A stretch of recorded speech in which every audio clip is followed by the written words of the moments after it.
Hello YouTube family, આજે આપણે જોઈશું અંડરગ્રાઉન્ડ પાઇપિંગ, એ પણ જે આ તૈયાર પાઇપિંગ આવે છે તે કેવી રીતે મૂકવી. તો સૌ પ્રથમ આપણે જો અસ્તરનું કટિંગ કરી લીધું છે અને આવો એક સિંગલ પૂઠવાળું દાંતી આવે છે તે લઈ લેવાની. આપણે ડબલ દાંતી કાઢી લઈશું અને આ સિંગલ દાંતી લગાવી લઈશું. ડાબી જમણી બંને સાઈડની આવે છે, તમને જે પણ સાઈડ ભાવતી હોય તે તમારે લગાવી લેવાની.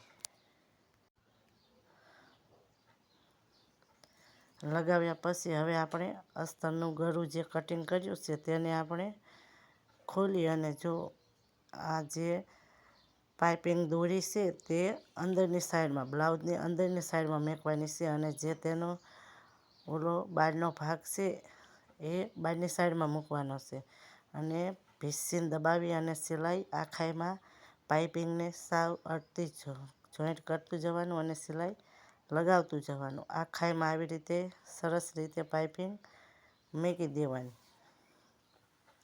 દોરીનો ભાગ જે છે તે બ્લાઉઝની અંદરની સાઈડમાં અત્યારે રાખવાનો છે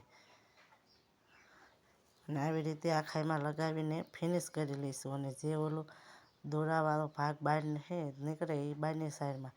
હવે મેન કાપડ લઈ લઈશું બ્લાઉઝનું અને તેને ખોલી અને તેની પર અસ્તરનું જે આપણે પાઇપિંગ મૂકી સીધી નહીં પણ ઉલટી મૂકવાની અને જ્યાં આપણે સિલાઈ લગાવી છે ને તેની સેજ બીજી થોડીક દબાવીને અંદરની સાઈડ સિલાઈ લગાવવાની. એકદમ આ દાંતીવાળો આપણો ભાગ છે તે જો છે એટલે એકદમ પરફેક્ટ રીતે સિલાઈ લાગી જશે અને એકદમ દબાવીને સિલાઈ લગાવવાની જેથી આપણી દોરી આગી પાછી ન થાય.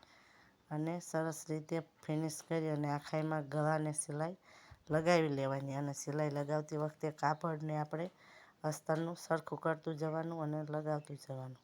હવે જે આ વધનું કાપડ છે ગળાનો ભાગ તે આપણે કટ કરી લઈશું અને નાના નાના આખા ગળામાં આપણે કટ આપી દઈશું જેથી કરીને આપણી દોરીવાળી પાઇપિંગનો જે ભાગ છે તે આપણે સીધો છે એકદમ.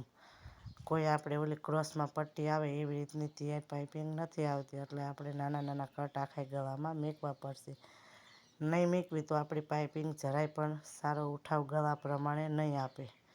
એટલે આખાઈમાં જો મૂકી અને પછી હવે આપણે ગળું પલટાવી લેવાનું છે અને પલટાવીને પછી આખાઈ ગળું પલટાવી અને આખાઈમાં સિલાઈ લગાવી લેવાની છે ગળે.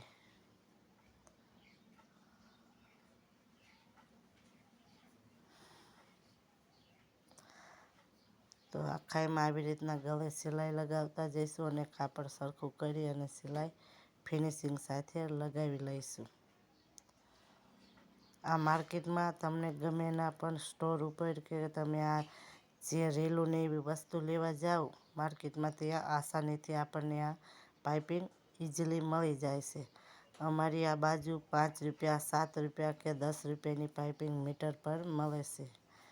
હવે પાઇપિંગને આવી રીતે સિલાઈ લગાવ્યા પછી આખાઈમાં અસ્તર અને મેન કાપડને જોઈન્ટ કરી લઈશું.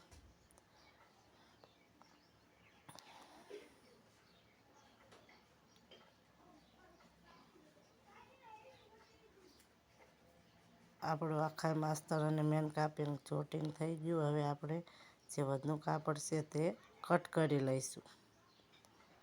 અને તમને વિડીયો કેવો લાગ્યો? જો ગમ્યો હોય તો લાઈક કરજો, શેર કરજો અને જો ચેનલમાં નવા હોય તો સબસ્ક્રાઈબ કરી લેજો. આ આપણી પાઇપિંગ બનીને એકદમ તૈયાર છે. તો આ આપણે અંડરગ્રાઉન્ડ પાઇપિંગ મૂકી છે પણ છે ને એકદમ સરળ અને સિમ્પલ રીત.